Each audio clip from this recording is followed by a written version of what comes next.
Tere päevast, Pärnumaa parimad õpilasfirmad!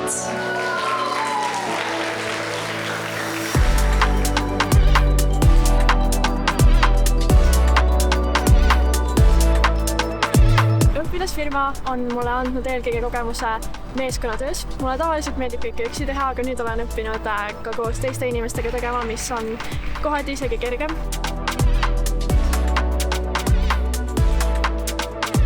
Sellel üritusel me nägime väga palju erinevaid noori, kes olid täis entusiasmi ja neil olid väga palju huvitavaid ideid, mida võib-olla tulevikus hakata edasi arendama ja üldiselt ka see üritus oli väga inspireeriv.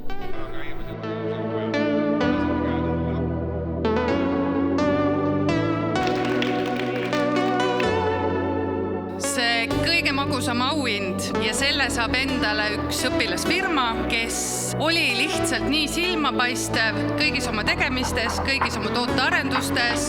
Palun siis siia lavale õpilasfirma Kohvar.